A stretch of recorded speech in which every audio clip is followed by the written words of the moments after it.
Imagine you're the governor of a small English settlement on the edge of the known world. You've just spent 3 years trying desperately to get back to your people. 3 years of war, of bureaucracy, of storms and delays and false starts. And then finally, your ship drops anchor off the coast of what is now North Carolina. It's August 1590. You climb ashore expecting to hear voices, smell cooking fires, see the faces of people you know. Instead, there's nothing.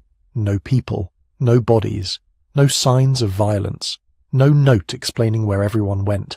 Just an abandoned fort, overgrown with grass and vines, as if the earth had already started the slow work of forgetting. And carved into a wooden post at the entrance a single word, Croatoan. That's it. That's all that was left of over 100 men, women and children who had been building a life here. One word. And more than 4 centuries later, we still don't fully know what it meant. Tonight, we're going to settle into one of the most quietly haunting mysteries in American history. The disappearance of the Roanoke colony. This is a story about ambition and bad timing, about the gap between what colonial powers imagined the New World to be and what it actually was. It's about a group of ordinary people caught between empires and weather and diplomacy they had almost no control over. And it's about what happens when history simply stops leaving breadcrumbs. There are no dramatic answers at the end of this, no smoking gun, just theories that each make a certain kind of sense, and a silence that has never fully lifted. If you're listening to this right now trying to fall asleep, that is exactly why I make these. So let me know in the comments what time it is where you are and where you're listening from. I find it genuinely remarkable every time I check. Someone in Edinburgh at 2 a.m, someone in Melbourne just after sunrise, someone in Toronto who can't stop their thoughts long enough to close their eyes. All of you, somewhere in the dark, listening to the same strange story from 1590. There's something almost comforting about that. Roanoke Island sits in what are now called the Outer Banks of North Carolina, a narrow chain of barrier islands separating the Atlantic from the calmer waters of Pamlico Sound.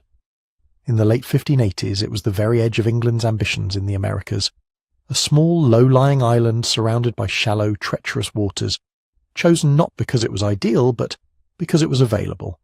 And onto that island, England sent its hopes for a permanent foothold in the New World, along with 117 ordinary people who believed they were starting something that would last. They vanished instead. Let's begin at the beginning. To understand why 117 people ended up on a thin strip of sand off the coast of North Carolina, you have to understand what England was feeling in the late 1500s. And what England was feeling, more than anything else, was left out. Spain had gotten there first. Columbus had sailed in 1492, and in the decades that followed, Spain built an empire so vast and so lucrative, it was almost impossible to comprehend from the grey wet shores of England, silver from Peru, gold from Mexico, trade routes that stretched across 2 oceans. By the mid-1500s, Spanish treasure fleets were making regular crossings of the Atlantic, heavy with wealth that was flowing directly into the Spanish crown and funding Spanish armies, Spanish navies, Spanish influence across Europe. England watched all of this with the particular frustration of a nation that knows it's being outpaced and isn't entirely sure what to do about it. The rivalry between Spain and England wasn't just economic. It was religious, political, deeply personal in the way that rivalry between powerful states always becomes personal at the top. Queen Elizabeth I, who came to the throne in 1558, was Protestant in a Europe that was fracturing bitterly along religious lines. Spain's Philip II was the great champion of Catholic Europe.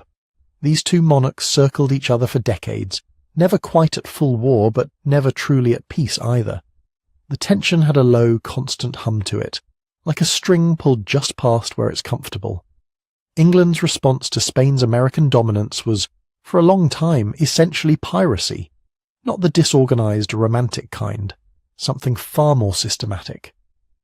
English privateers, men like Francis Drake and John Hawkins, sailed with unofficial royal blessing to raid Spanish shipping, harass Spanish ports, and strip Spanish treasure fleets of whatever they could carry off. Drake famously circumnavigated the globe between 1577 and 1580, raiding Spanish settlements along the way and returning to England with enough plunder to pay off the entire national debt. Elizabeth knighted him on the deck of his own ship. Spain was furious. England was delighted. But raiding was not the same as building, and England's leadership understood, with growing urgency, that to truly compete with Spain in the long run, England needed a base in the Americas, not just a port for privateers to resupply, though that was part of it, a permanent settlement, a foothold. Something that said, in the language empires use when they plant flags, we are here and we intend to stay. This is where Sir Walter Raleigh enters the story, or really just off the edge of it.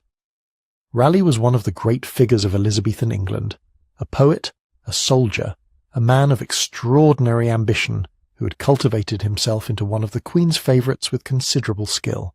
He obtained a royal charter in 1584 granting him the right to colonise lands in the Americas not yet claimed by any Christian monarch. The wording mattered. It was expansive enough to be useful, and vague enough to be flexible. Raleigh named the territory Virginia, after the Virgin Queen herself, which was exactly the kind of gesture Elizabeth appreciated. But Raleigh, for all his influence, almost certainly never set foot in the New World. His role was that of a patron, an organiser, a man who raised money and recruited ships and shaped the enterprise from a distance. The actual work of exploration he delegated to men like Philip Amadas and Arthur Barlow, who sailed in 1584 on a preliminary scouting voyage. They came back with something arguably more valuable than gold. They came back with a story. The reports Amadas and Barlow brought home described a land of extraordinary abundance, gentle native peoples, fertile soil, rivers full of fish, forests full of timber, the air itself sweet and mild. These accounts were not entirely fabrications, but they were curated with an audience in mind. England needed to be persuaded that the New World was worth the risk, and so the descriptions tilted toward the ideal. The hardships were softened. The difficulties of the terrain, the climate, the distance, the sheer logistical challenge of sustaining a colony 3,000 miles from home, these things were present in the accounts if you read carefully, but they didn't lead the argument. Richard Hakluyt, a geographer and propagandist of considerable talent, was among those who helped shape the public and political imagination around English colonisation. His writings made the case systematically that England had both the opportunity and the obligation to plant settlements in America. The framing shifted depending on the audience. For merchants it was trade routes and resources. For the Crown it was strategic advantage against Spain. For the adventurous it was glory and discovery. For the pious it was the spreading of the Protestant faith to peoples who had never heard it. There was a version of the argument for almost anyone willing to listen. And underneath all of it ran the practical military logic that never quite disappeared. A colony on the American coast could serve as a staging point for privateers raiding the Spanish Main. Ships could resupply there, crews could rest, prizes could be offloaded and assessed. It would shorten the range of English naval harassment against Spanish interest by weeks. This was not a romantic argument, but it was a persuasive one to people who dealt in strategic reality. What the maps couldn't convey, and what the enthusiastic accounts tended to gloss over, was the texture of what actually waited out there. The Atlantic crossing itself was brutal and uncertain, weeks at sea with all the misery that implied. The Outer Banks, that narrow strip of barrier islands where Roanoke sat, were notoriously difficult to navigate. The waters were shallow and shifting, the inlets unpredictable, the storms sudden and savage. Ships that approached too quickly or read the channels wrong ended up stuck or wrecked. And beyond the coast, the land itself, though genuinely beautiful in many respects, was nothing like a prepared stage for English settlement. It was a functioning world already, complex and inhabited, with its own politics and pressures that English colonists were almost entirely unprepared to understand. But in England, in the early 1580s, none of that weight had fully settled yet. There was a sense of possibility that hadn't been tested. There were investors willing to fund expeditions. There was a queen who saw strategic advantage in the venture. There was a young nation trying to step into a larger version of itself.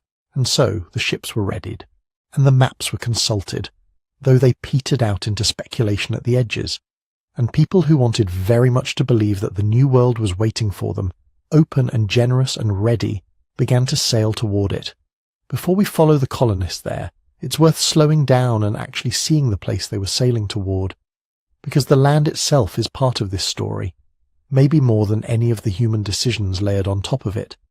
The environment didn't just set the stage, it shaped every choice, limited every option, and quietly determined what was possible long before anyone carved anything into any tree.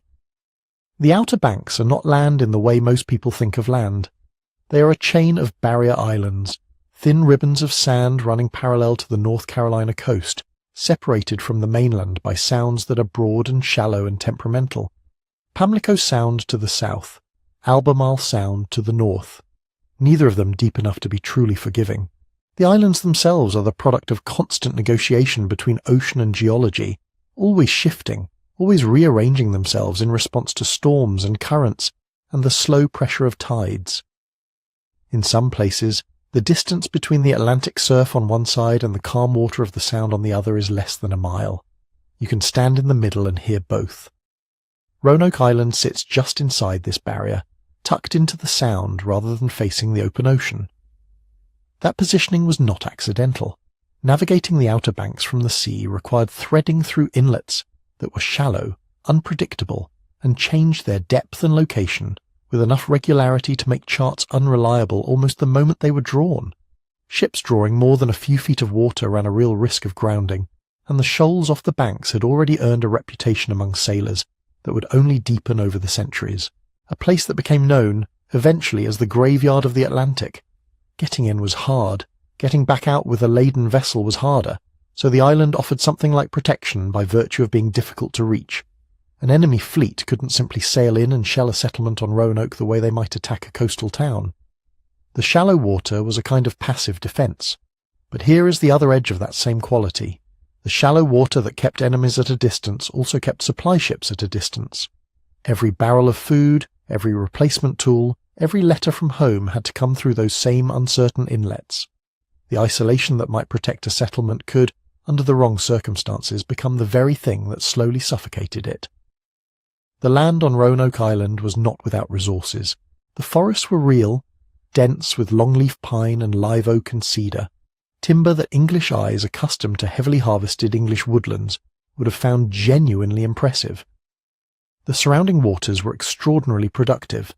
The sounds teemed with fish. Oysters grew in dense reefs. The marshes supported enormous populations of waterfowl that made seasonal hunting practical and reliable. A person who knew how to work with this landscape could eat well, could build, could survive. But fresh water was a complication. The island's groundwater was limited, and contamination from saltwater intrusion was a real concern, especially in dry seasons when the water table dropped. The soil, sandy and thin in many places, was not the deep agricultural earth that English farmers understood. Growing the crops that English settlers depended on, the wheat, the familiar grains of home, would have required both adjustment and patience that not everyone had brought along in sufficient quantities. What the land could support, and what the settlers expected it to support, were two different sets of answers to the same question. The climate added its own complications.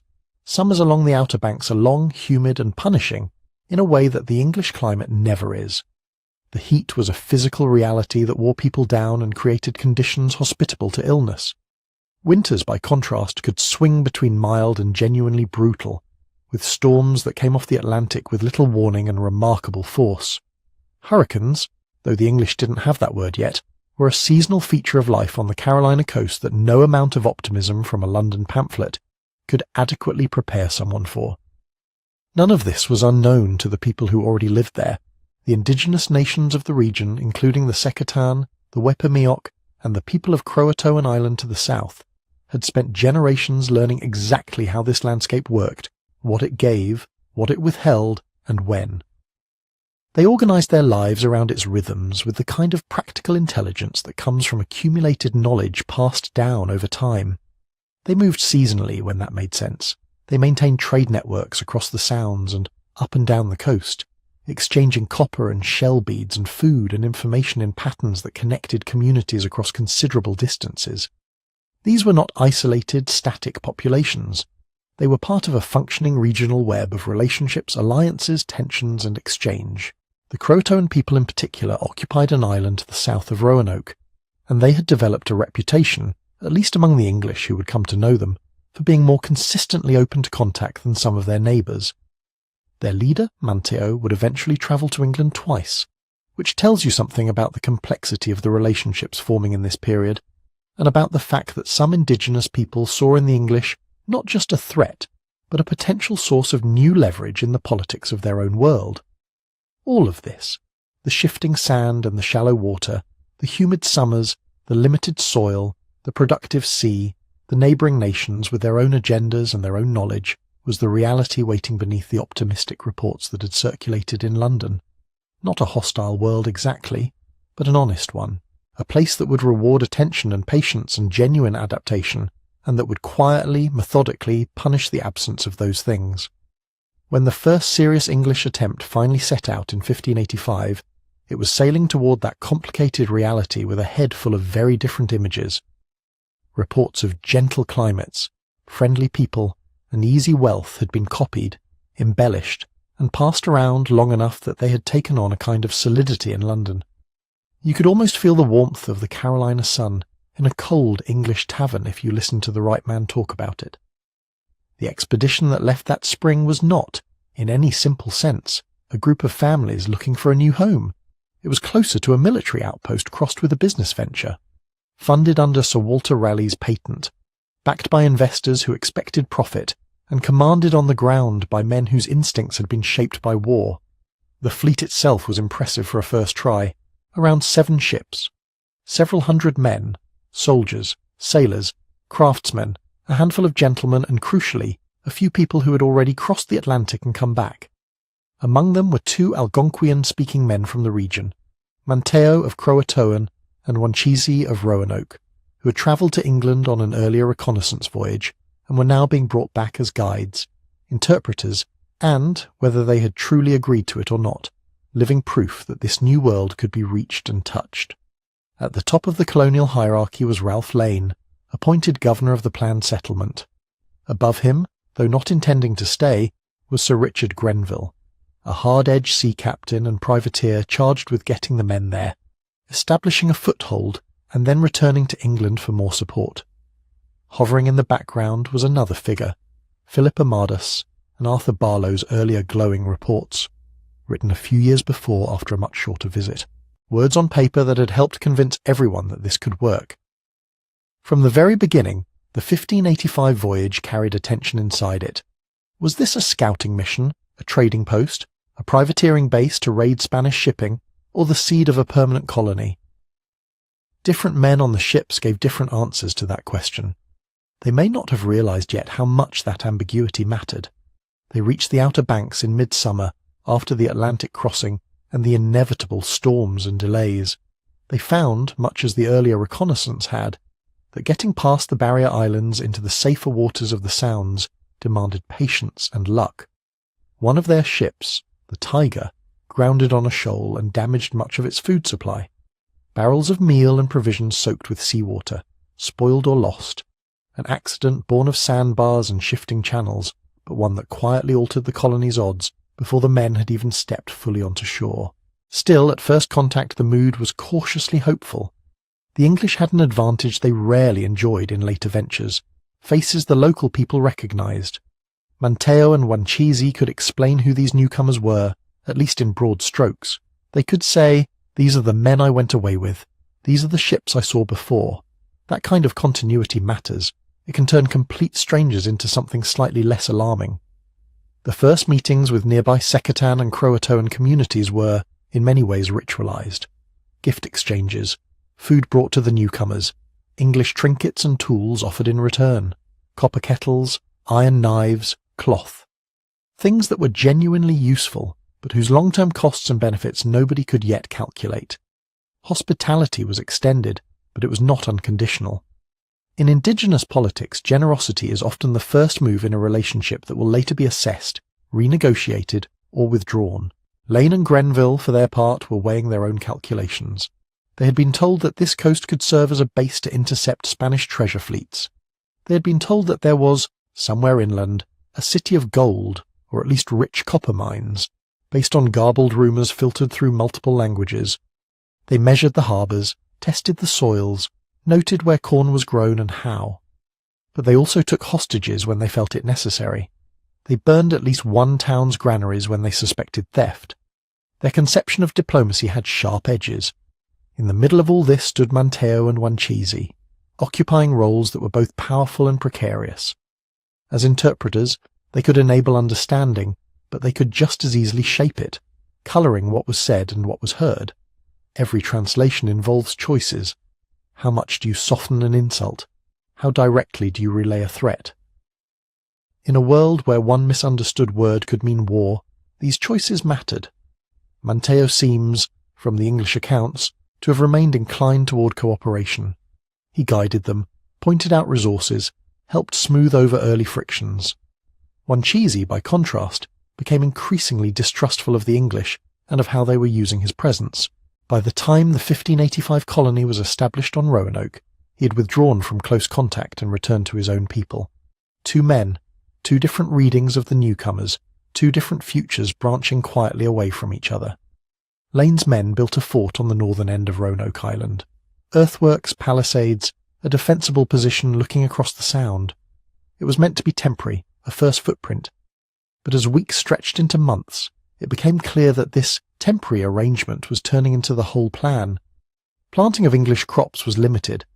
Hunters relied heavily on game and on food acquired from nearby indigenous settlements. The colonists' ability to provision themselves was fragile, and they knew it. At first, the English and their indigenous neighbours seemed to manage a workable, if uneasy, exchange.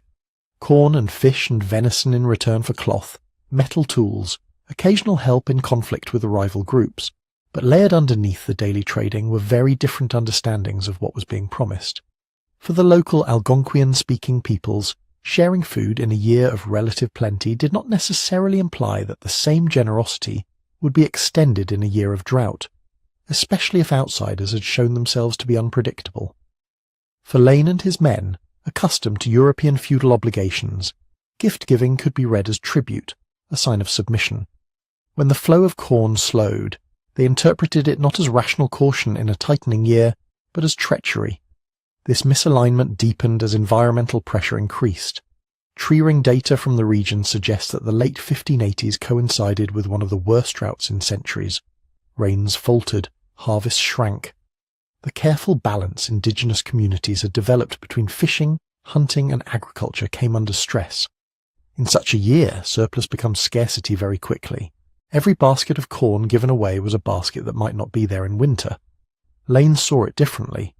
With his own supplies already compromised by the shipwreck provisions and by poor planning, he began to suspect that local leaders were deliberately starving the English, perhaps to force their departure or weaken their hand.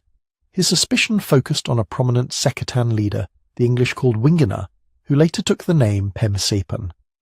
Wingana/Pemmisepan occupied a complicated position long before the English arrived. He was balancing relationships with neighbouring groups, managing his own people's security, and now trying to decide how much these strange armed visitors might be used as allies or needed to be contained as threats. At certain points, he seems to have explored the possibility of directing English aggression toward his rivals. At others, he considered withdrawing cooperation altogether. From Lane's perspective, these shifting positions looked like plots. He heard rumours, some reliable, some perhaps born of fear, that Pemmisepan was planning to cut off food supplies permanently, to incite other groups against the English, maybe even to attack the fort. The incomplete channels of communication turned possibilities into certainties in his mind. Here the role of interpreters becomes especially sharp. Messages were carried back and forth by men whose loyalties and fears were mixed. Subtle hedging in an Algonquian phrase might be rendered as something much more definitive in English. A cautious statement about moving people away from an area of conflict could arrive in Lane's ears as decisive preparation for war. By June 1586, Lane had convinced himself that a preemptive strike was necessary. He organised a small force using the pretext of a visit and launched a surprise attack on Pemmisepan and his followers on Roanoke Island. In the confrontation that followed, Pemmisepan was killed. The English accounts linger on the tactical success. What they do not fully grasp is the deeper cost. In the indigenous world of the Carolina Sounds, this killing was not just the removal of one leader. It was a violent rupture of relationship, a clear signal that the newcomers were willing to use lethal force against those who had fed them, traded with them, tried, in various ways, to fit them into an already existing political landscape. Whatever margin of trust remained with many neighbouring groups narrowed sharply after that day. The immediate practical consequence was straightforward. Food became harder to obtain. Allies became more cautious. The sense of being surrounded by a landscape of potential friends shifted toward the feeling of being stranded in hostile territory. The fragile network that had been keeping the colony afloat began to fray. Only days after Pemmisapan's killing, an English fleet under Sir Francis Drake appeared offshore. Drake was returning from raiding Spanish possessions in the Caribbean and stopped at Roanoke to offer assistance. He provided supplies, offered to carry messages, even suggested relocating the colonists to another site. But a storm damaged some of his ships and ruined part of the stores meant for the colony. The pattern repeated: opportunity, undermined by weather and bad luck. Faced with dwindling food, souring relations with their indigenous neighbours, and no clear idea when more support might arrive from England, Lane and most of his men made a decision that would echo through every later attempt. They accepted Drake's offer of passage and abandoned the fort in June 1586, less than a year after it had been built. They left behind a few small tokens and perhaps, depending on which account one follows, 1 or 2 men to keep a nominal English presence. They also left behind a set of impressions. For the people of Roanoke, Secretan, Croatoan and beyond, the English were now known quantities, unpredictable, sometimes generous, sometimes violently reactive, dependent on local food, and capable of killing a major leader in a moment of fear. For Raleigh and his backers in London, the report that filtered back was more ambiguous. The land was rich in resources, the harbours potentially useful, the indigenous peoples described in that familiar mix of admiration and condescension. The failure was framed not as a reason to abandon the project, but as a reason to try again, this time with a different strategy. And this is where the first missteps of 1585 matter so deeply for what came after. The next colony, the one that would vanish and leave only a word carved into wood, would not be a military garrison of soldiers and privateers. It would be families, women and children included, sent into a landscape already shaped by memories of scarcity, betrayal, and a leader's blood on the sand. In London, the lesson many people chose to draw from Lane's grim reports was not that Roanoke was impossible, but that the wrong kind of colony had been sent. Soldiers and privateers, the argument went, brought war with them wherever they went. What the venture needed now was stability, roots, people who thought in terms of years and harvests instead of raids and seasons. So the idea shifted. On paper, at least, the next attempt would not be a rough garrison on a contested island. It would be the city of Raleigh, a planted English town on the Chesapeake, where earlier reconnaissance suggested deeper harbours, more fertile land, and perhaps friendlier politics. A place, its backers hoped, where families could grow, where children could be born who had never known any other home. That detail mattered. Women and children changed the mental map of a colony. A man leaving England with a sword and a musket can tell himself he is on an adventure. A woman boarding a ship while carrying a child or already pregnant is making an entirely different kind of wager. She's not just crossing an ocean, she's placing the future that will come after her in a land she's never seen. Into this new plan stepped John White. White had already been part of the 1585 voyage, not as a commander but as an artist and observer. He had sketched the coastline, drawn plants and animals, painted watercolours of Algonquian towns and people. His surviving images are still some of the most detailed visual records of that world, before it was heavily reshaped by English colonization. Because of this work, and because he had at least seen Roanoke and its surroundings with his own eyes, he became appealing as a leader for the next attempt. Raleigh named him governor of the new City of Raleigh, with a council to assist him. But in many ways, White was an unusual choice. He was not a hardened soldier like Lane, nor a blunt privateer like Grenville. He was, by training, someone who watched and recorded, someone who put things on paper. That temperament would later show up in how he described what happened, and how much he blamed, and how much he regretted. The group that gathered for the 1587 voyage looked very different from the first attempt.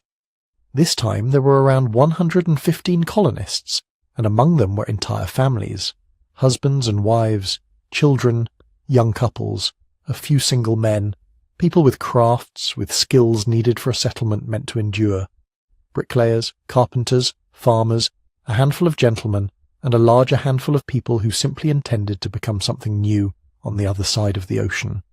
One of those families included White's own daughter, Eleanor, and her husband, Ananias Dare. Eleanor was young, newly married, already expecting a child as she boarded the ship. Her decision to go says something about the mood among at least some of the colonists. They were not all desperate or tricked. Many had been persuaded that this was a genuine chance at land, status, and a different life than the crowded, stratified world they were leaving. It is easy, lying in bed centuries later, to reduce these people to names in a record. But if you linger with them for a moment, you can imagine their quieter preparations, the practical bundles of clothing and tools, the small personal items tucked away, a cherished book, a piece of jewellery, a family token, the conversations about what lay ahead, the stories told to children who had no sense of Atlantic distance, only the vague promise of a place where their parents might not be tenants but owners. They sailed in May 1587 under the command of Simon Fernandes, a Portuguese pilot who had worked with the English before. His job was to get them to the right stretch of coast, then help move them safely through the treacherous inlets toward their intended destination on the Chesapeake. That, at least, was the theory. The Atlantic crossing this time was relatively swift. By late July they were in sight of the Outer Banks again, those same long ribbons of sand that had defeated and damaged ships before.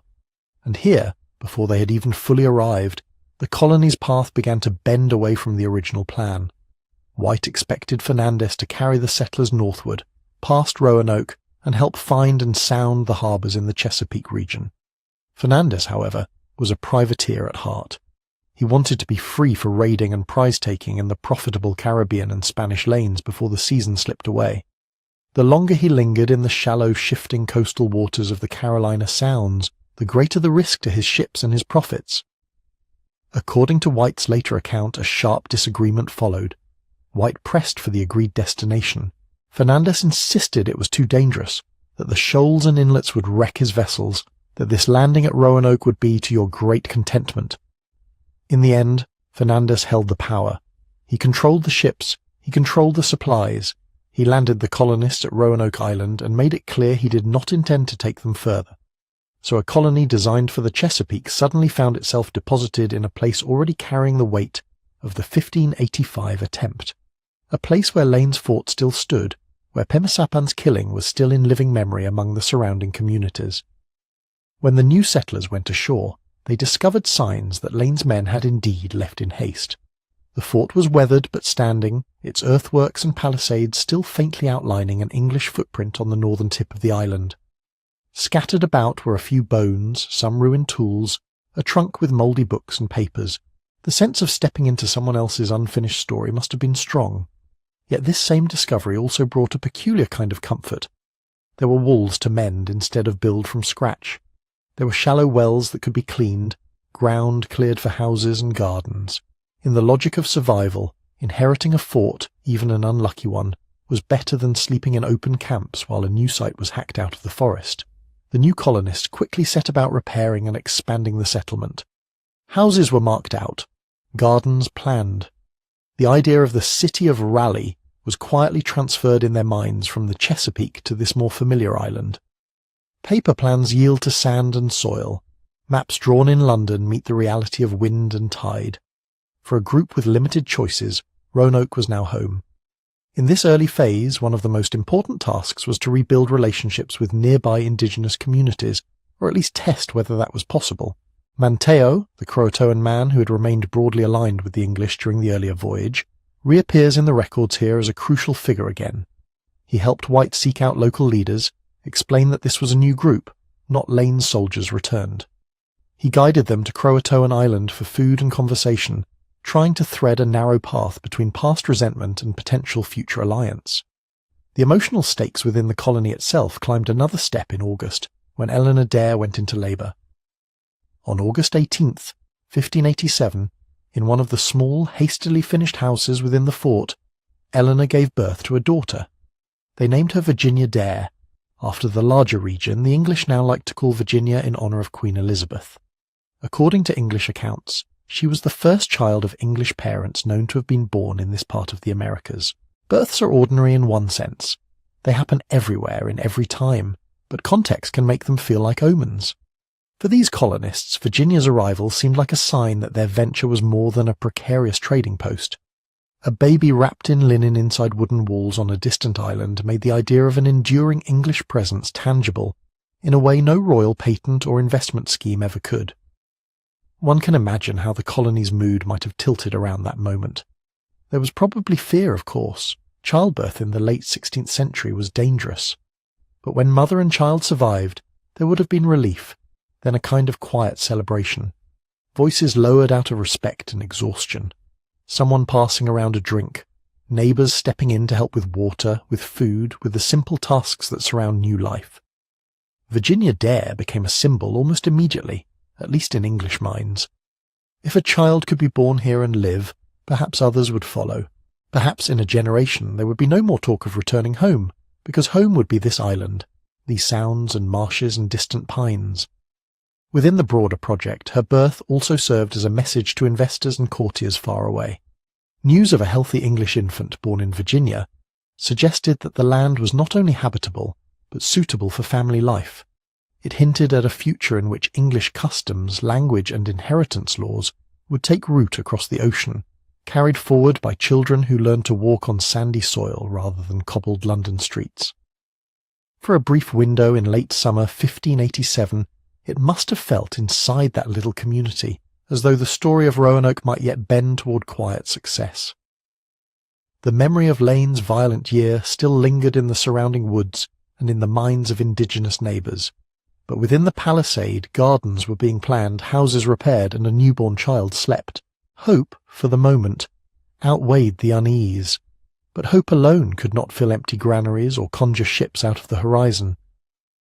Even as the colonists celebrated Virginia's birth, a harder calculation was pressing in on John White and his council. The supplies they had brought were finite. Their crops, planted late and in unfamiliar soil, were uncertain. Their dependence on outside support had not vanished just because a baby had been born inside the fort.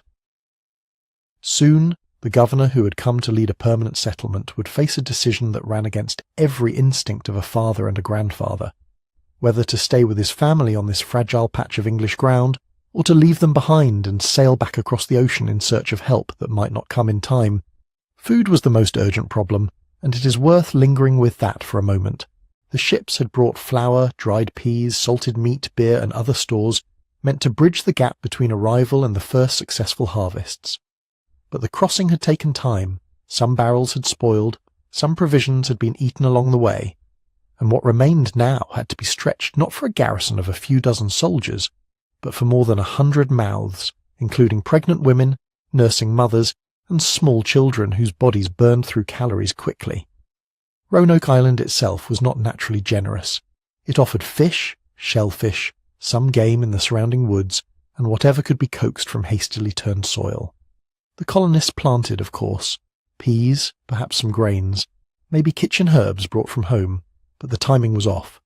Late summer plantings in a climate they did not yet understand could not be relied on to see them through winter. Beyond food, they needed tools that wore out faster than many in London had probably imagined. Axes dulled and broke when swung against unfamiliar hardwoods. Nails were used and reused, rope frayed, clothing tore in the work of building houses and clearing ground. Even something as simple as a few extra iron hoops for barrels could mean the difference between being able to preserve a catch of fish or watching it rot in the heat. They also needed defences, not just in the abstract military sense, but as a kind of psychological shelter. The palisade around Lane's old fort could be patched, raised, and strengthened. Firing steps could be improved, watchposts established.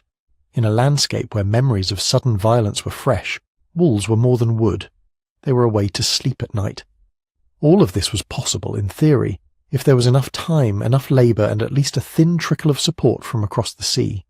But the settlers did not arrive in an empty land, and time was not the only thing in short supply. Trust was even scarcer.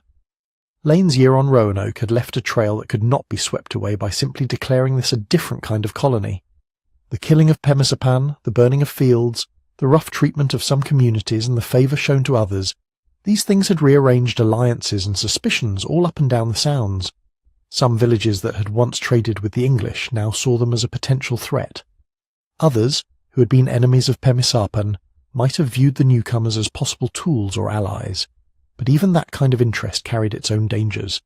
Being drawn into local rivalries could mean inheriting someone else's wars. Manteo tried, once again, to stand in the narrow space between worlds. He took messages, he interpreted. He explained, as far as we can tell, that this group meant to plant and stay, that they were not Lane's hard-handed soldiers come back for more raids. His very presence with them was, in itself, a message to nearby leaders that not all relationships with the English had to end in blood.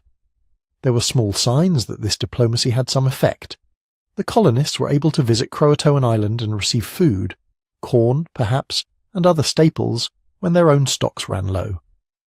They walked in villages where people remembered the first English ships, where children might have stared at the newcomers' clothes and tools with the same mixture of curiosity and caution as before. But in other directions the air remained tense.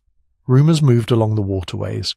White heard reports that some of Lane's men, who had been separated from the main group before Drake's ships arrived the year before, had been killed by local people.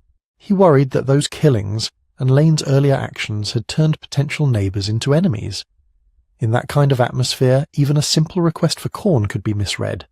Was it a plea from a struggling settlement, or the opening move in a renewed attempt to dominate and extract? For communities who had already seen disease arrive with European visitors and had watched violence follow in their wake, caution was understandable. Inside the palisade, these external uncertainties met the internal arithmetic of dwindling supplies. White and the council began to reckon how long their remaining food would last at various ration levels. They weighed the risk of leaning more heavily on indigenous neighbours for grain against the risk of hunger and resentment if those neighbours felt pressured. Underlying all of this was a basic structural problem. The colony had been founded on the assumption that resupply from England would be regular. Ships would come with more food, more tools, more people. They would bring livestock, perhaps, or at least the means to obtain it. If that chain held, the fragile first years could be bridged. If it broke, everything else became a race against hunger and isolation. By late summer 1587, it was becoming clear that the chain was already fraying. Fernandez had made it plain that he wanted to leave quickly and turn to more profitable work. There was no extra vessel waiting in the wings, no guarantee that another English ship would simply appear on the horizon at the right moment. So the conversation turned, almost inevitably, to the unthinkable, sending someone back. It was not at first a question of who would go, but of whether anyone could afford to leave at all. Every able-bodied person was needed. More hands meant more food gathered, more houses built, more watch kept. To spare a man across the ocean was to accept a weaker settlement in the critical months ahead, but resupply was not going to come on its own. Someone had to sail back to England, explain the situation, press Raleigh and his backers for more support, and shepherd a relief voyage back across the Atlantic before the colony's margin for error vanished. In such a small community, the governor was not an abstract figure. John White was a working member of the settlement, a father, a grandfather. He carried water, helped plan gardens, worried about his daughter's health like any other parent would. The notion that he might leave his family and neighbours in a half-finished fort on a contested island did not sit easily with him. According to his own later account, White resisted. He argued that others could go in his place, that his duty was to stay with the people he had been appointed to govern. But the colonists, his council, and then a broader group saw things differently. A petition was drawn up, urging him to return to England on their behalf. In choosing White, they were making a calculated decision. He knew the backers in London personally.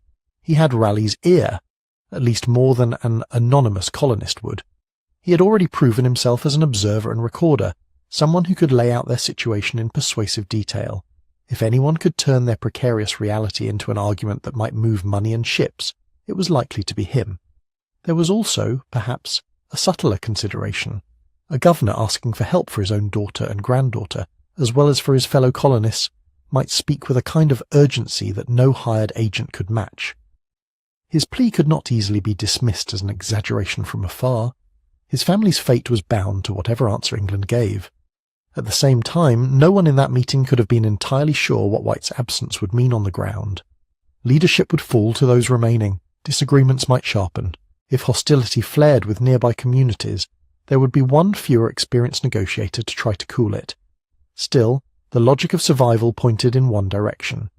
Without substantial reinforcement, the colony would eventually run out of something essential: food, tools, powder, perhaps even the will to stay. With it, they might yet become the thriving city of Raleigh that had been promised, even if its location had shifted. Before White could leave, they had to decide on something else. What should happen if events forced the colonists to move? No one wanted to abandon the fort lightly. Buildings, gardens, and cleared ground represented weeks of hard labour. But they had already seen how quickly circumstances could change, how one storm, one crop failure, or one violent encounter could make an island feel suddenly untenable. So they agreed on a plan, as far as we can reconstruct it from later testimony. If they were compelled by famine or danger to relocate, they would remove to a place they all knew by name, Croatoan.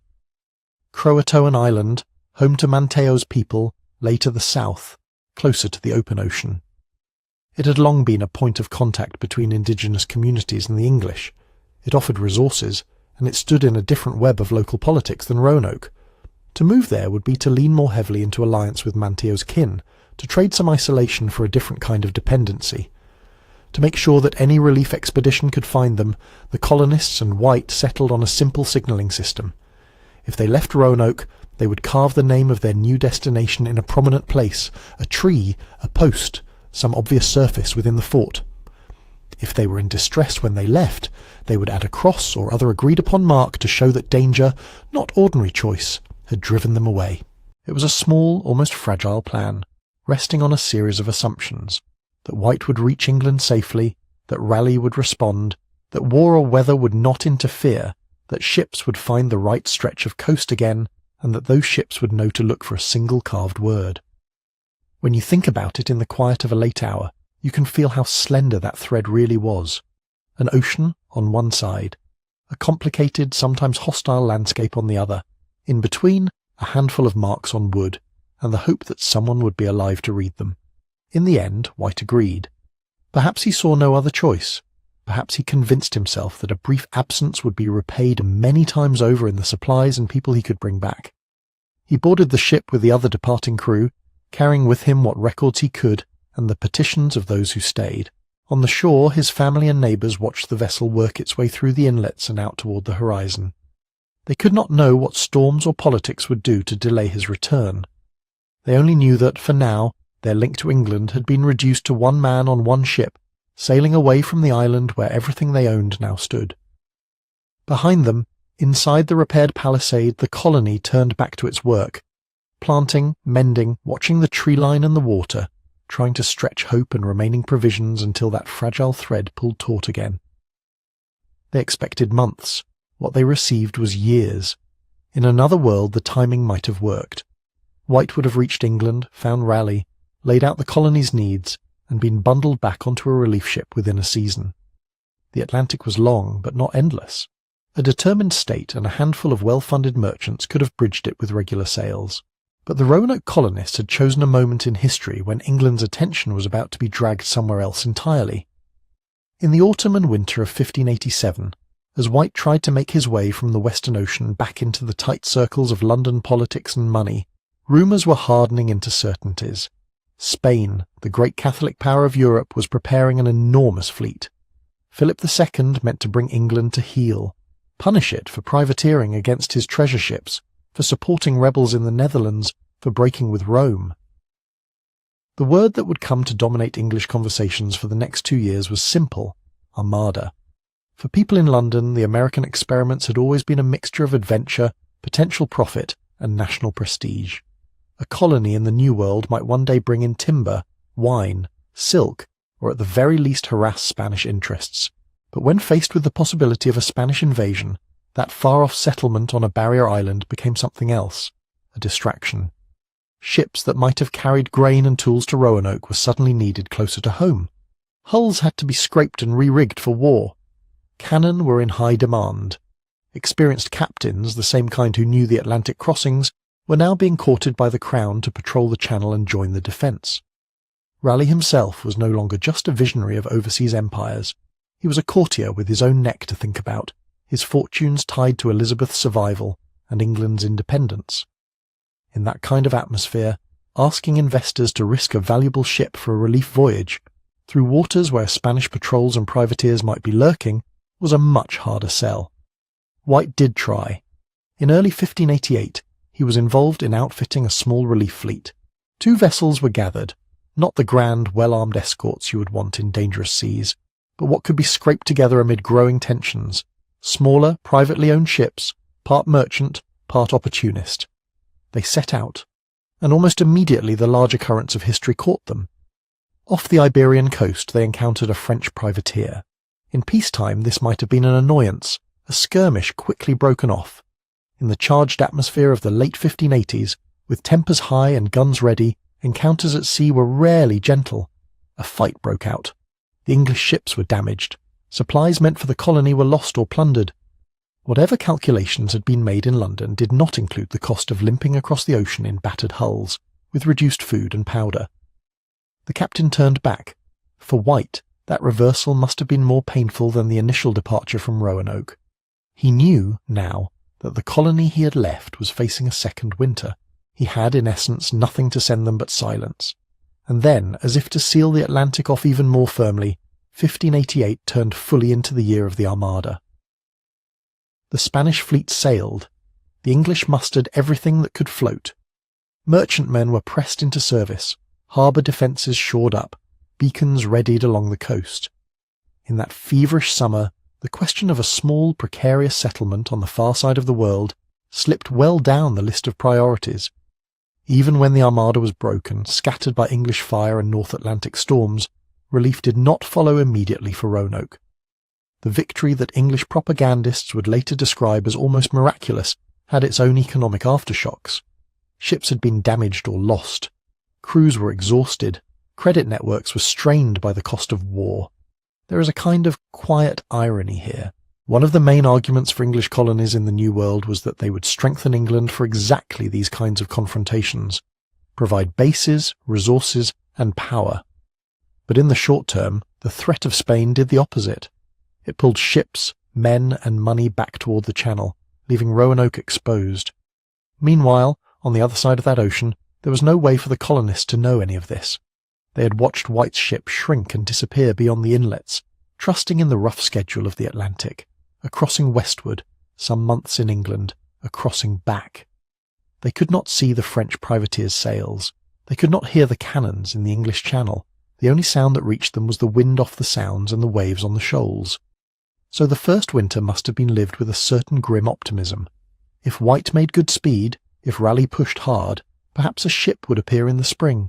The settlers rationed their stores accordingly, passing out flour and peas, saving powder when they could, making do with fish and whatever they could trade for with their indigenous neighbours.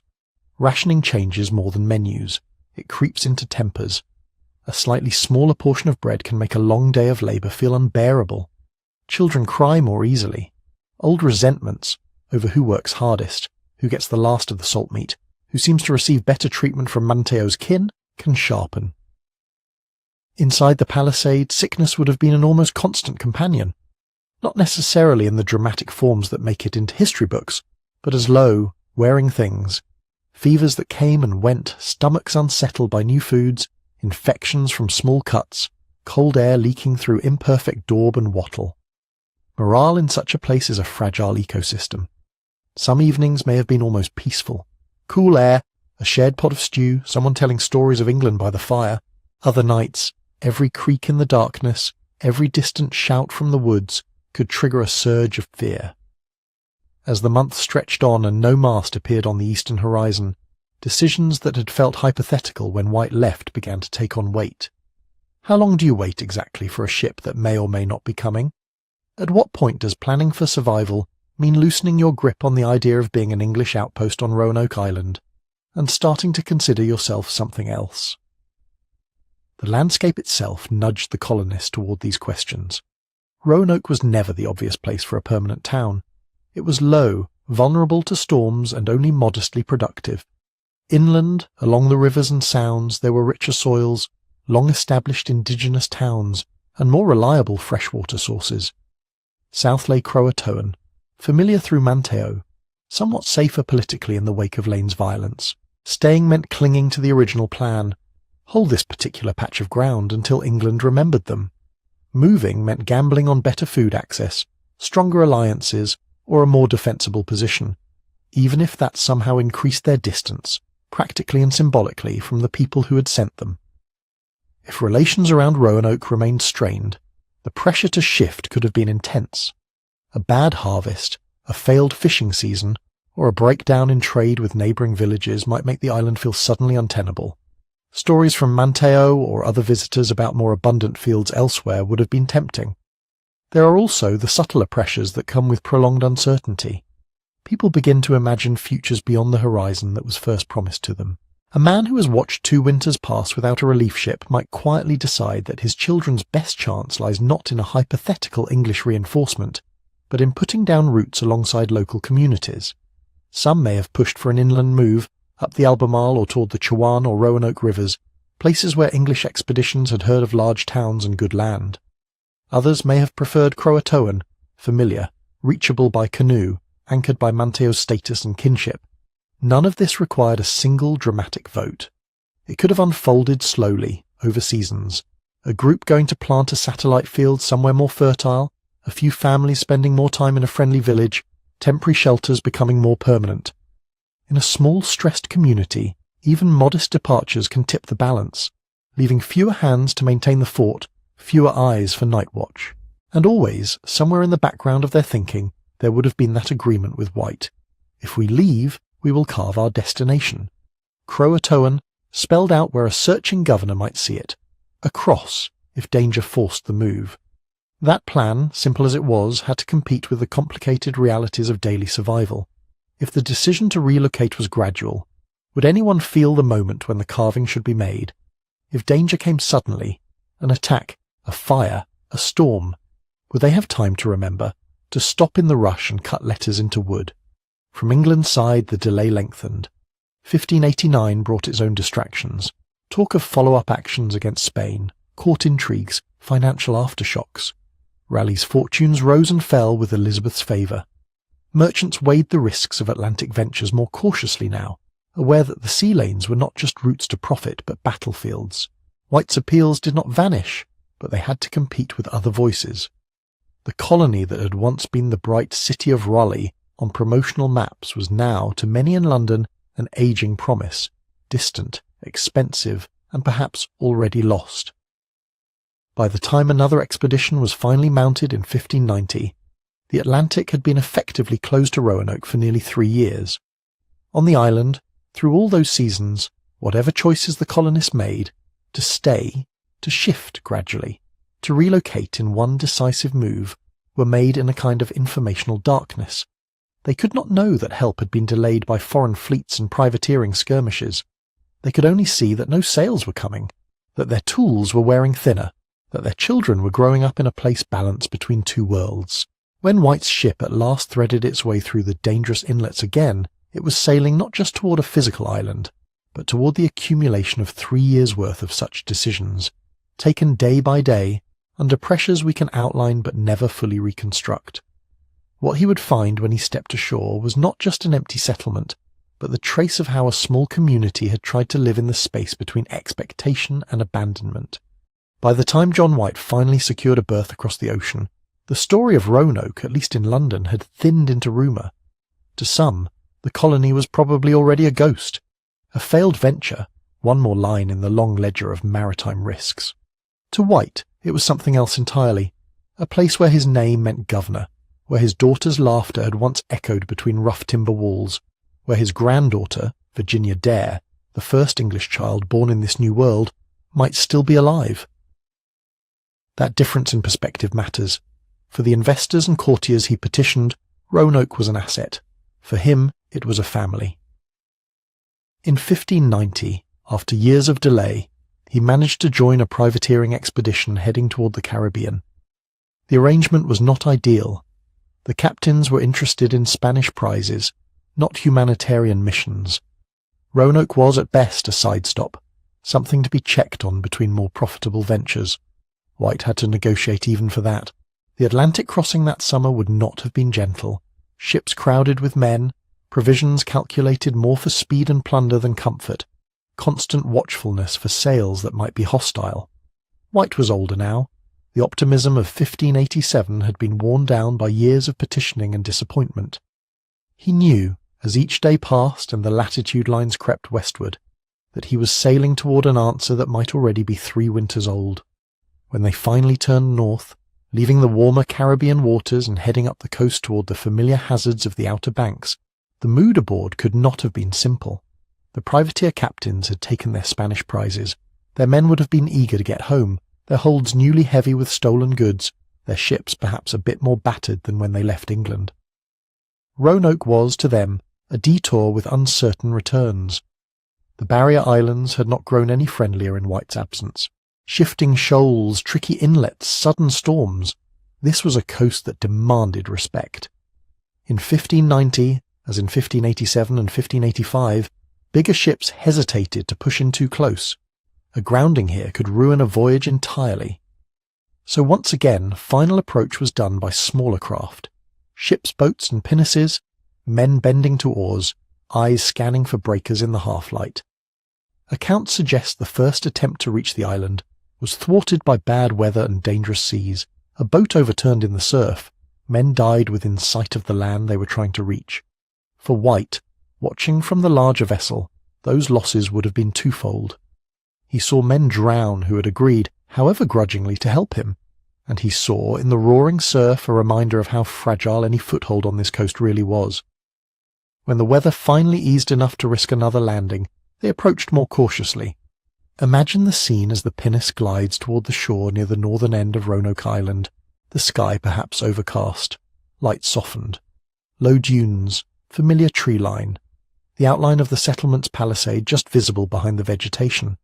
3 years had passed, but the basic geography was unchanged. White knew this shoreline. He had walked it, sketched it, watched his colonists unload here. The questions as the boat's keel scraped sand would have been immediate and sharp. Would smoke be rising from hearth fires inside the fort? Would figures appear along the palisade, waving, calling out? Or would there be only the hush of wind through the grass and the sound of water lapping the beach? The party that stepped ashore moved toward the settlement with a blend of caution and urgency. This was not just a reunion, it was a foray into the unknown. The captains could not be sure who might be watching from the woods. Friends, enemies, or no one at all. White, by his own account, urged them on. As they came within clear view of the site, the first impression was stark. No movement, no children darting between houses, no smoke curling up from cooking fires, no dogs barking from within the palisade. Just the wooden fort, the outlines of houses, the familiar shapes of English construction, sitting in a kind of suspended stillness. Approaching the gate, they found it closed, the palisade intact but weathered. This matters. A settlement overrun by attackers often shows its story in broken walls, charred beams, signs of violence. Here, at least from a distance, the defences still stood. No immediate scars of war. When they broke through and stepped inside, the quiet deepened. The houses were there, but open to the air. Roofs sagging or missing in places, doors gone or hanging crooked. Grass and undergrowth had begun to creep in around thresholds, reclaiming space that had been swept and trodden by dozens of feet. But there was something else to notice. Absence with a kind of order. The heavy chests and furniture were gone. Tools, clothing, weapons, things that could be carried and used, were not scattered about as if dropped in panic. Instead, they were largely missing, taken away. What remained tended to be the things you leave when you have time to decide. Heavier items, things too bulky or too marginal to justify space in a canoe or on a long march. Some small pieces of brass or iron lay hidden in the grass. A few cannons had been buried, an odd detail suggesting either a plan to retrieve them or an attempt to keep them from enemy hands. More telling than what was left behind was what was not found at all. There were no bodies, no shallow graves hastily dug within the fort, no bones scattered in and around the houses, no obvious signs of a massacre, no smashed skulls, no blood-stained earth, no overturned furniture lying where it had been flung in a last struggle. The scene did not read as a sudden destruction. It read as a departure, not necessarily an orderly, cheerful one. People can leave under pressure, with fear at their backs, and still take the time to grab their tools and personal treasures. But the lack of carnage suggested that, whatever had happened, it was not a simple story of an attack that erased everyone in one blow. For White, walking through these abandoned spaces, every object, or lack of an object, would have had a personal echo. He had known the people who lived here, their temperaments, their plans. He had seen where his daughter and son-in-law kept their things. Somewhere in this emptiness, His granddaughter had taken her first steps. Now, instead of family, he had clues. One of the most important agreements made in 1587 had been about communication in case of relocation. If the colonists were forced to move, they would carve the name of their new destination where White could easily see it. If they were under duress, attacked or compelled against their will, they would add a cross, a sign of distress. That simple code was White's lifeline. It meant that even if he never met the colonists face to face, he might at least know where they had gone and under what conditions. So as he moved through the settlement, eyes scanning timber and trees, he was not just grieving, he was searching. Outside the palisade, on a sturdy post, he found one clear carving, 3 letters cut into the wood, CRO. Not the full word he had expected, but an unmistakable beginning. Deeper into the site on a tree there was more. A word fully spelled out, cut with care into living wood rather than scratched hastily onto bark. Croatoan. We will dwell on that word in the next section. Here, what matters is what was not beside it. No cross, no Maltese-like sign, no simple addition that would have turned this into an emergency message. According to the plan, the lack of that mark implied that the move, if this was indeed a record of their destination, had not been made under direct attack, forced by hunger perhaps, or by fraying diplomacy, but not literally at sword point in that moment. For White this must have been a narrow ray of hope, cutting through everything else he saw. His colonists had left, but perhaps they had left alive, in enough control of their circumstances to keep to the agreed signal. At the same time, the condition of the fort told him that this was not a recent departure. Weathering on the timbers, the degree of overgrowth, the way certain structures had sagged, these were not the marks of weeks but of seasons. Whatever move had been made to Croatoan, it had likely occurred long before his sails reappeared on the horizon. There was another small, bitter twist. White and the captains did consider sailing on to Croatoan Island to investigate. It was within reach, known from earlier voyages, and now clearly flagged in this carved message. But weather and the priorities of the voyage intervened again. Storms threatened. The privateer captains, already impatient with delays that did not bring them profit, were reluctant to risk their ships and prizes in the shoals and shifting inlets any longer. They feared losing anchors, snapping masts, sacrificing everything they had gained for a rescue mission they had never truly signed up for. White argued. He begged. He pointed to the carved word, to the agreement, to the possibility, however faint, that his family and the others were waiting just a few days' sail away. In the end, he lost that argument. The decision was made to turn back toward England. Croatoan would not be visited. The carved clues would be noted, described, then left behind with the empty houses and the silent palisade. So White left Roanoke for the last time with his heart full of unfinished stories. He had come seeking a bustling settlement, or at least remains that could tell him definitively what had happened. Instead, he found something more ambiguous, a place that had been lived in, then carefully, almost deliberately abandoned. The fort stood like an unanswered question. The buried cannon hinted at precaution. The missing cross suggested that whatever forced the colonists to leave did not in that moment feel like immediate annihilation. And on tree and post, carved into the grain of the new world, there was the single piece of concrete evidence that would survive the centuries. A word that pointed somewhere, without explaining what had awaited them when they arrived. A word that kept hope alive and at the same time guaranteed that the mystery would never quite close. Croatoan. Stand for a moment with John White in that abandoned fort and focus on the one thing that was not vague. Not a half-rotted roof, not the angle of a fallen fence post, not a buried cannon whose purpose could be debated. A word, CRO on the post, Croatoan on the tree. In a landscape of absence, those letters were almost shockingly solid. They mattered because they weren't random.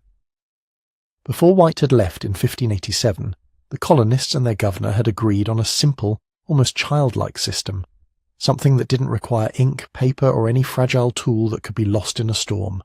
If they had to move, they would carve the name of their new location somewhere obvious. A gatepost, a tree, a place White was certain to check. If they were forced to move under attack or taken against their will, they would add a sign beside it. A cross, roughly in the shape of a Maltese cross. A mark that said, in the simplest possible code, "We're not just gone, we're were in danger. In a world before radios and signal flares, before you could send a message across an ocean in seconds, this kind of low-tech redundancy was survival strategy. You carve into wood because wood doesn't blow away. It weathers, slowly. Marks sink into the grain, darken, soften at the edges, but they linger. White knew this. He had helped create this code. When he walked into the empty settlement in 1590, he was carrying in his mind a kind of mental checklist. Name carved somewhere, cross carved next to it, destination, condition, 2 pieces of information delivered without words. That's why the discovery of CRO on the post outside the palisade hits with such force in the surviving accounts. It was not just graffiti, it was evidence that the plan had at least been remembered. CRO could have meant several things in English geography. But on this coast, in this context, it pointed in one direction. Croatoan. A second carving deeper in the site made that explicit. White says it was in fair capital letters, which suggest care, time, deliberate strokes of a blade rather than a hurried scratch done while looking over one's shoulder. Again, no cross.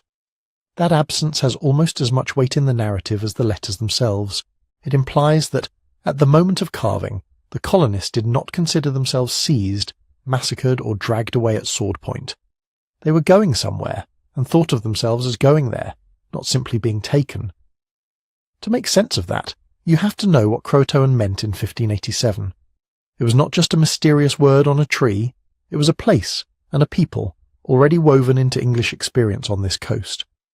Croatoan Island lay to the south of Roanoke, part of the same string of barrier islands that run along what we now call the Outer Banks. Today, most historians link it to modern Hatteras Island. In the 16th century, Croatoan could refer to both the island and the Algonquian-speaking community that lived there. White and his predecessors had been there before. The 1584 reconnaissance voyage had met friendly people from Croatoan. One of the men they brought back to England, Manteo, came from that community. He had crossed the Atlantic twice, learned English, and served as guide and interpreter in 1585 and 1587. In the 1587 settlement, Manteo was a crucial bridge figure. He had kin at Croatoan, knowledge of the local waters, and some degree of standing in both worlds. Raleigh even had him ceremonially declared Lord of Roanoke and of Dassamonka Puke, a title that sounds grand to English ears, but sat awkwardly on indigenous political realities. Still, the message was clear. If there was any place nearby where English and native people had at least tried to build a cooperative relationship, it was Croatoan. So when you see Croatoan carved into a tree at an abandoned English fort, the most straightforward reading is also the gentlest. We went to Croatoan, a planned relocation. An intentional move from a precarious, increasingly hostile base at Roanoke to an island where, at least in 1587, they had an ally, or hoped they did. This dovetails with what we know about conditions before White left. Diplomatic relations with some mainland groups had deteriorated badly. Food was scarce. The promise of resupply from England had failed to materialize. Croatoan, with its known harbour and known people, might have seemed like a lifeline. Imagine the calculus inside the fort, somewhere in those 3 empty years. Stay on Roanoke, waiting for sails that never appear, surrounded by communities whose patience has worn thin. Or move to a nearby island inhabited by people with whom you have at least some shared history, where you can fish, plant, and possibly merge your households with theirs. Under those circumstances, carving Croatoan feels less like a code and more like a courtesy. A breadcrumb left for a delayed governor. We've gone where you would expect us to go, but that is only one layer of interpretation. Another possibility is that the carving was not a full explanation, only a fragment of a longer, more complicated story. CRO on the post, Croatoan on the tree, these could have been made at different times by different hands. Perhaps someone began a message that was never finished. Then later another colonist or group carved a fuller note elsewhere. Perhaps the postmarking was meant as a quick signal for anyone approaching from the beach, while the tree carving, tucked slightly farther in, was done when they had more time. Each scenario implies something slightly different about urgency and control. If the move were purely voluntary and hopeful, you might expect more than just a single place name, maybe a date or a second word, upriver or inland. Yet the agreed-upon system, as far as we know from White's account, never specified that level of detail. It was destination plus, if needed, distress mark. Within that narrow code, Croatoan is actually complete. We're also left uncertain about whether the move was meant to be temporary or permanent. Croatoan might have been a staging point, a safe harbour while they waited for white, or a winter refuge from a bad harvest, with plans to return to Roanoke or push deeper inland. The buried cannon at the fort hint at the possibility that they expected to come back for them. You don't bother to conceal heavy artillery unless you think someone someday might dig it up again. In that reading, Croatoan is closer to what we'd now call a forwarding address. For historians and archaeologists, those letters have become both anchor and trap. They anchor discussions because they are specific.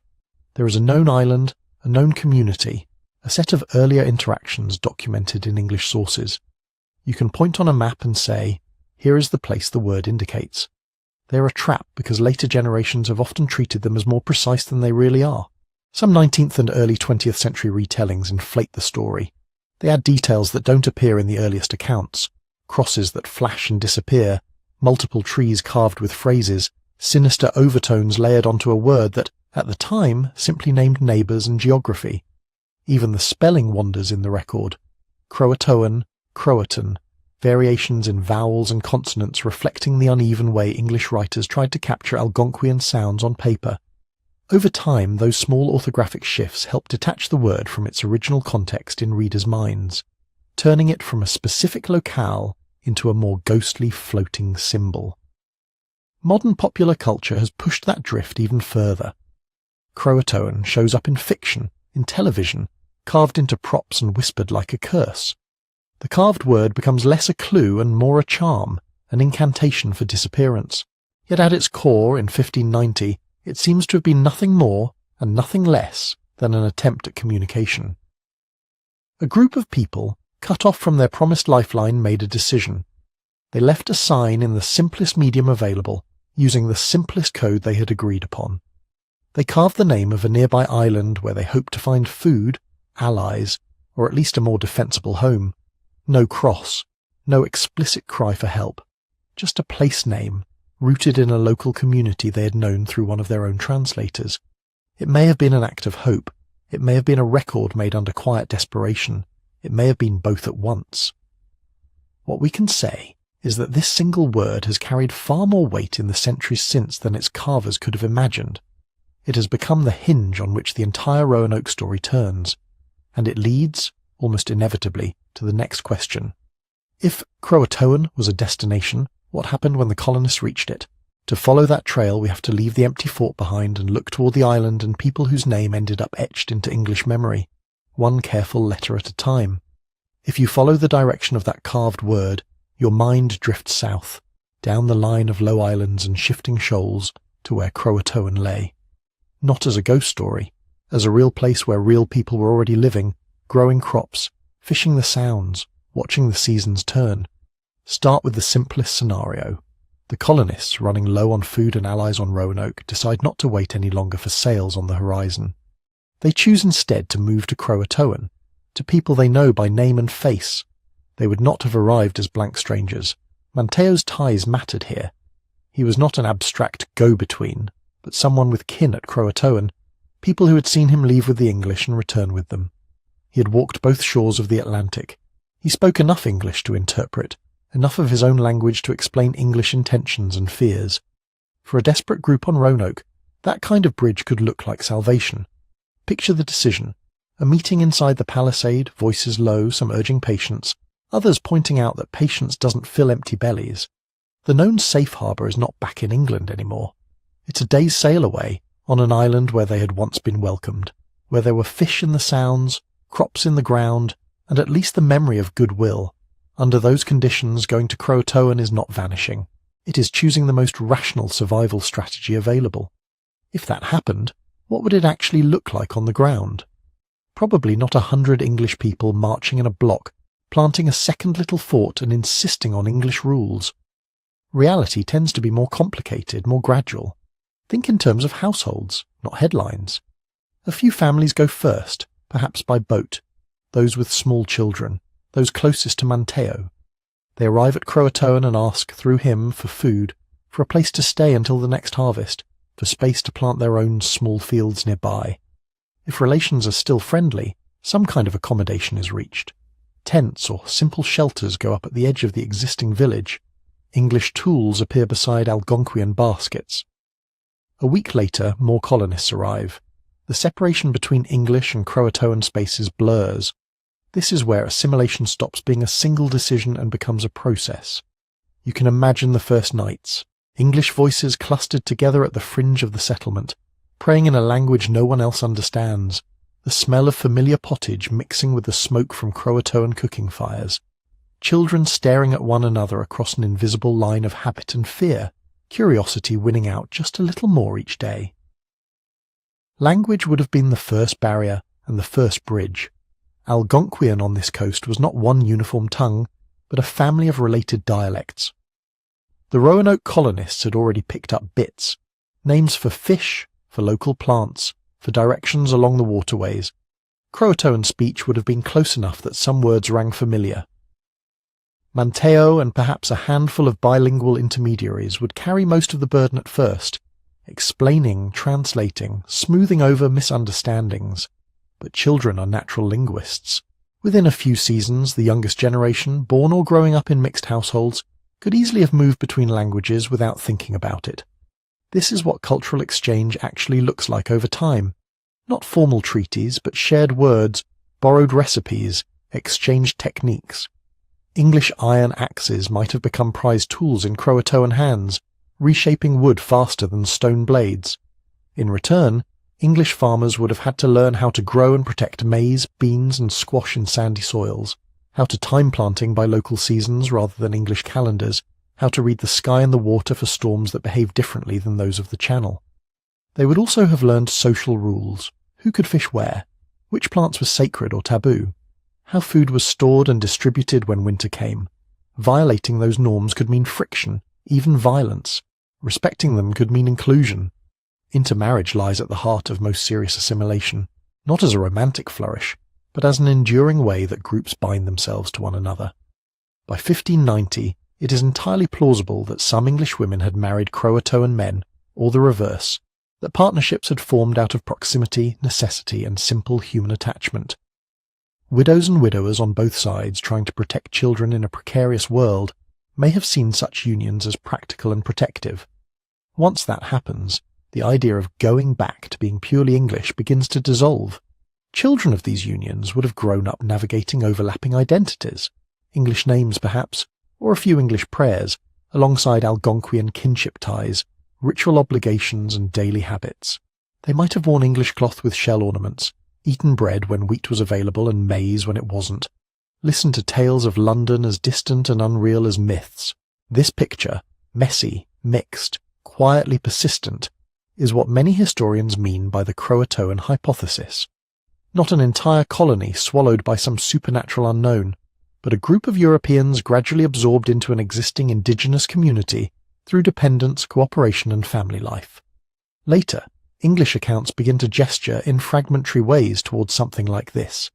17th century reports from further inland mention native communities whose members were said to have grey or blue eyes, or to know Christian prayers, or to speak a few English words despite living far from the coast. Some writers speculated that these people might be descendants of the Roanoke colonists, carried or migrated inland over the decades. Those reports are tantalizing, but they are also slippery. Descriptions of eye colour can be unreliable, especially when filtered through expectation and hearsay. Blue and grey eyes are not impossible among native populations even without European ancestry, though they would be rare. Early colonists and traders also had a strong incentive to tell stories that linked their current ventures to Raleigh's failed one. Finding descendants of the lost colony made for compelling petitions and letters back to investors. Some of these accounts contradict each other. Some were written decades after the events they describe. None of them, on their own, can prove a direct line from specific Roanoke settlers to any particular later community. Archaeology has tried to push beyond rumour and into material traces.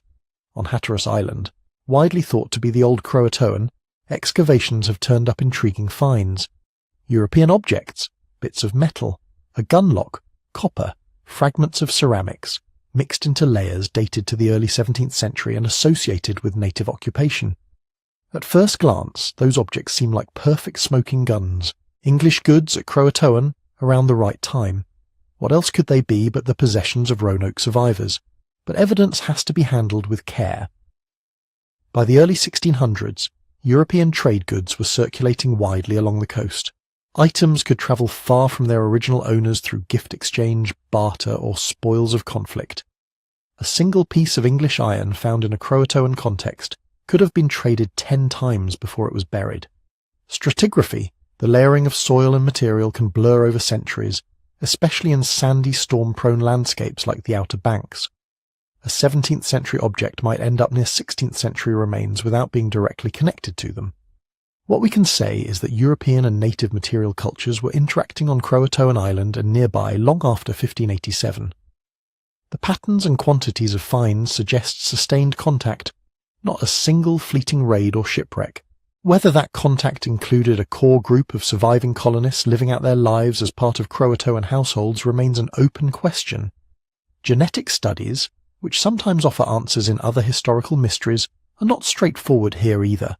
Centuries of disease, displacement, intermarriage, and forced migration have complicated the genetic landscape of coastal North Carolina. Many descendant communities have faced profound disruptions that make simple lines of ancestry impossible to trace with certainty or fairness. So the Croatoan hypothesis rests, not on one decisive piece of evidence, but on a web of plausibility. We know the colonists planned to signal their destination. We know they carved Croatoan without any distress mark. We know Croatoan was a known, previously friendly place with a bilingual intermediary. We know harsh conditions on Roanoke made relocation logical. We know that later, English goods and English stories appear in native contexts along this same coast. Taken together, these threads sketch a picture that is less dramatic than the word lost suggests, but perhaps more human. Under this interpretation, the colony did not vanish in a single moment of catastrophe. It melted. Edges softened. Identities blurred. Over years, the sharp line between English and Croatoan faded into everyday life. Shared work, shared risks, shared children. Disappearance in that sense is not annihilation, it is absorption. The English settlement at Roanoke ceased to exist as an isolated, self-sufficient outpost flying its own flag. But many of the people who had called it home may have continued on, their names unrecorded in English chronicles, their descendants woven invisibly into the fabric of coastal communities. Framed this way, the Croatoan hypothesis is less about a spectacular mystery and more about a quiet, adaptive choice. When the expected rescue did not come from across the ocean, survival may have come from across the Sound, from neighbours whose world was older, whose knowledge of this fragile strip of land was deeper, and who, for a time at least, were willing to share both. Yet even this gentle, plausible story leaves gaps. If assimilation at Croatoan was the beginning of the colony's afterlife, it does not tell us everything about where that blended community might have gone next, or how it weathered the storms, literal and political, that swept the region in the decades that followed. To explore those possibilities, and the more violent alternatives that have been proposed, we have to step back from Croatoan's shoreline and look again at the wider landscape of threat and uncertainty that surrounded Roanoke. Step back from the shoreline and let the map of possibilities widen. Croatoan is one branch on the tree of explanations. Other branches reach inland, upriver, and into darker corners of fear, conflict, starvation, strange fevers, and the long reach of Spain. Start with conflict, because that is often where people's minds go first. The coast around Roanoke was not an empty backdrop waiting for English settlers to walk on stage. It was a region of polities and rivalries, a living political landscape. The Algonquian-speaking world here was divided into different groups and spheres of influence. To the north, the powerful network often called the Powhatan Paramount Chiefdom was still taking shape. Closer to Roanoke, leaders like Wingina of Secretan had already experienced the disruptive influence of the 1585 English military colony, its demands, its violence, its diseases. Relations in 1587 were not starting from zero. They were starting from damaged. It is entirely plausible that, after White sailed away, some neighbouring groups no longer saw the English as useful allies or minor nuisances, but as dangerous liabilities whose presence attracted trouble and distorted older alliances. Under that kind of pressure, conflict could unfold in several ways. One popular image imagines a single overwhelming attack. The palisade stormed, fires lit, everyone killed in a night of sudden violence. But when we look closely at what White reported in 1590, the settlement did not bear the easy marks of a massacre. No burned fort, no obvious signs of struggle, he mentioned. Houses taken down, not scorched. Tools gone, not left to rust where they fell. Could those traces have vanished under 3 years of storms and overgrowth? Possibly. Wood rots, sand shifts. But the absence of clear destruction is one of the reasons many historians hesitate to anchor everything to a single, climactic battle. A slower, more complicated pattern fits the clues as well. Imagine tensions mounting over months, perhaps a hunting ground dispute, perhaps accusations over a theft or a broken promise, perhaps an illness blamed on foreign presence. Relations that began wary but workable could sour bit by bit. In that atmosphere, some colonists might leave earlier than others. A few families persuaded or forced to move under the protection of a different chief further inland. A few killed in ambush or retaliation along the way. Newcomers being redistributed as dependents, labourers, or hostages within existing native political systems. Violence does not always erase people in a single event. Sometimes it fragments them, scattering survivors through other communities where their Englishness is gradually thinned by time and necessity.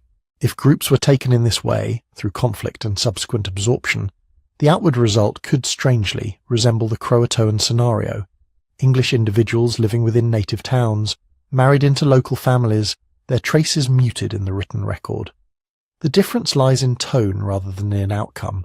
One begins as refuge, the other as coercion. From conflict you can follow the river channels north and west, toward another long-standing idea, that some colonists left not just for Croatoan, but for the mainland interior, maybe all the way toward the Chesapeake. The original plan for Raleigh's colony had not centred on Roanoke as an endpoint. Earlier voyages had scouted the Chesapeake Bay region and described it in glowing terms: deeper water, safer harbours, more promising farmland. A place, they thought, for a real city, not a precarious beachhead. White himself, before everything began to unravel, had been instructed to settle up into the country toward that better bay. In that light, Roanoke looks less like the dream and more like a compromise, a temporary foothold accepted because storms, timing and conflict made the preferred site hard to reach.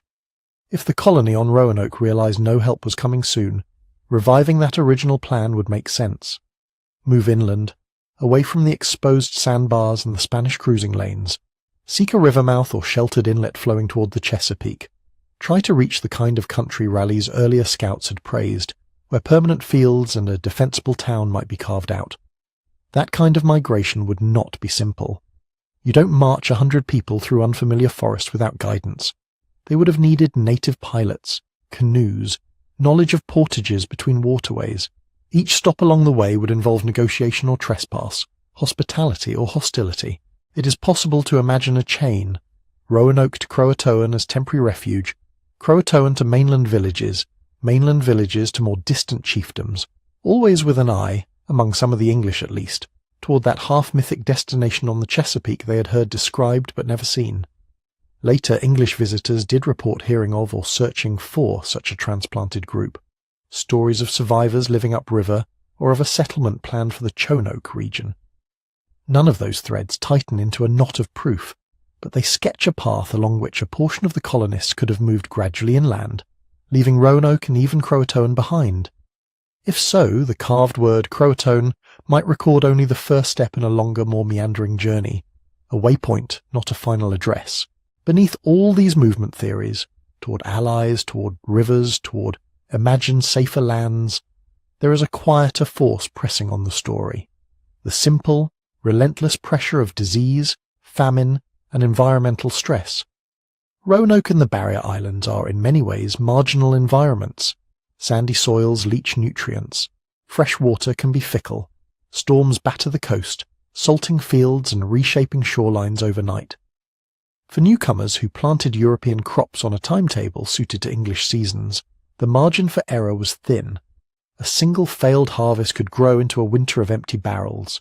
Fish runs are seasonal. Game moves, temporary success, one good year of planting or trading, can hide the underlying fragility for a while, until a dry spell, a late storm, or a shift in local politics strips away those supports. We do not need a single dramatic event to make a colony disappear. Malnutrition weakens immune systems. Weary, underfed people become susceptible to every infection. A respiratory illness, a gastrointestinal disease, something as simple as contaminated wells. These can move slowly through a community, claimed here and there, until numbers dwindle. In that state, groups fracture. The youngest and strongest may leave in search of food or better alliances, splitting off into smaller bands that attach themselves to different native towns. The old and sick may be left behind or cared for until resources run out. To later eyes, looking back through incomplete records, this kind of drawn-out attrition can look like a single vanishing. But on the ground, it would have been experienced as a sequence of hard choices: who leaves, who stays, which neighbour to trust, which direction to gamble on. Alongside these environmental and human pressures, there is one more shadow that often drifts into the Roanoke story: Spain. In the late 16th century, Spanish power in the Americas was very real along the Caribbean and into Florida. Spanish officials watched English attempts at colonization with suspicion and alarm. They knew that a foothold on the North American coast could threaten their treasure fleets and challenge their claims. We have evidence that Spanish intelligence was aware of Raleigh's ventures. They received reports, attempted to locate English bases, and even dispatched expeditions up the Atlantic seaboard to look for and, if possible, destroy them. From this, some have inferred a dark possibility, that a Spanish force, perhaps from Florida or the West Indies, found the Roanoke settlement between 1587 and 1590, attacked it, and either killed or removed its inhabitants as prisoners, wiping the colony out as a geopolitical nuisance. In a world where Spanish raiding and punitive expeditions did occur elsewhere, such an action is not inherently implausible. It fits the logic of imperial rivalry. But when we look for concrete traces of this scenario at Roanoke itself, the ground grows thin. There is no surviving Spanish report boasting of such a victory. No letter home describing the burning of an English outpost on the Carolina banks. No archaeological layer of clearly Spanish weaponry or artifacts firmly tied to the site and period of the disappearance. Silence is not proof of absence. Records can be lost. Raids can go uncelebrated. Yet historians tend to treat the Spanish attack theory with caution, precisely because its evidentiary base is so slender compared to what we know about Spanish activities further south. If the Spanish did strike, their impact would also have to be reconciled with the orderly departure clues. The carved word, the absence of obvious devastation described by White, the impression that buildings were taken down with some care. A panicked evacuation under fire leaves different marks than an intentional relocation. People fleeing an attacking fleet do not usually pause to disassemble houses neatly or to carve messages according to prearranged codes. When you line these theories up beside that one quiet word on the tree, a pattern emerges. Conflict, whether with neighbouring groups or in more speculative form with Spain, tends to imply abruptness, damage, abandoned goods, and perhaps unburied dead. Some small-scale violence and coercion almost certainly touched the colony's story. The world around Roanoke was not peaceful, but total erasure by a single blow sits uncomfortably with the hints of planning and signalling we have. Flight inland toward the Chesapeake or other riverine areas harmonizes better with an orderly departure. It imagines the colonists using what agency they had left, regrouping, choosing a direction that matched their earlier instructions and hopes, leaving markers behind for a rescue they still half believed would come. Disease, famine, and environmental stress thread through all scenarios as the steady undertow. Even a move to Croatoan, even a migration upriver would have taken place under their weight. They do not contradict the carved word, they help explain why moving on became necessary at all. In the end, none of these theories, conflict, flight inland, epidemic decay, Spanish intervention, stands alone like a single clean answer. They overlap and intertwine. You can imagine a colony weakened by crop failures and illness, pressured by shifting relations with native neighbours, splitting, some toward Croatoan, some further inland. While the threat of European enemies over the horizon added one more layer of anxiety to every decision. The Roanoke mystery persists not because there is no plausible explanation, but because there are several, each tracing a slightly different path through the same sparse set of clues. To follow those paths any further, we have to leave speculation and return to the patient work of evidence, later expeditions, scattered reports, and the careful, quiet labour of archaeologists sifting through sand and midden for any fragment that might still carry a whisper of the colony's fate. The search for Roanoke did not end in 1590, when White turned his ship back toward England, staring at that carved word fading behind him. In some ways, that was when the mystery really began. Back in England, news of the vanished city of Raleigh landed in a world already shifting. The war with Spain, court intrigues, changing priorities, these things dulled the urgency, but they did not erase the question. What happened to them? Raleigh himself, whose name had framed the whole enterprise, still had reasons to care. His patent, his prestige, and his hopes for American wealth all hung on the fate of these colonists. Over the next years we see flickers of attempts, plans for rescue or at least for information. In 1602 he sent Samuel le Mace to the region, officially on a mission of trade and reconnaissance. Unofficially, Raleigh told him to search for the colonists, but the incentives were messy. Mace was allowed to profit from privateering along the way. Time that might have been spent combing the Carolina Sounds could also be spent chasing more immediate prizes on Spanish shipping lanes. By the time Jamestown was founded in 1607, the Roanoke story was already a kind of ghost hanging at the edge of English colonization, close enough to be remembered, distant enough to be neglected when survival demanded attention elsewhere. Yet, the question kept surfacing. Early Jamestown leaders, hearing rumours from native groups, sometimes thought in terms of lost Englishmen further south or west. Captain John Smith recorded reports that a chief named Powhatan had destroyed a settlement of people living in an area called Okanahonan, or Pekarakanik, stories that some later writers tried to link to Roanoke. Others heard of people who spoke from books, or of towns where men dressed in European-style garments. These fragments may be distortions, miscommunications, or memories of other encounters, but they show that English minds remained tuned to the possibility that somewhere, in the tangled hinterlands beyond their own fragile outposts, survivors or their descendants might still exist. None of these threads, though, was pulled tight. No confirmed rescue, no diary of a returned colonist, just rumours flickering on the periphery of more immediate struggles, hunger, diplomacy, war. Over time, the practical search slowly faded, and Roanoke shifted categories, from a current problem to a historical curiosity, from an unfinished mission to an unfinished story. The land itself was changing too. Barrier islands like Roanoke and Hatteras are not fixed, stone-solid pieces of earth. They are restless, low, and mutable, made of sand that water and wind can rearrange with surprising speed. Channels open and close, inlets migrate, storms slice away at shorelines, pile dunes over old ground, and push islands landward grain by grain. What was upland forest in the 16th century can be marsh or open water now. What was shoreline can end up buried under meters of later sand. That matters for archaeology. Finding traces of a small, short-lived settlement on a piece of coast that has been eroding, flooding, and reshaping for centuries is like trying to read a message written on a fogged window after someone has wiped it clean over and over again. Even the exact location of White's city has to be inferred from maps, descriptions, and landscape clues that no longer match the modern coastline perfectly. Some parts of the original site may already lie offshore, eaten by the Atlantic.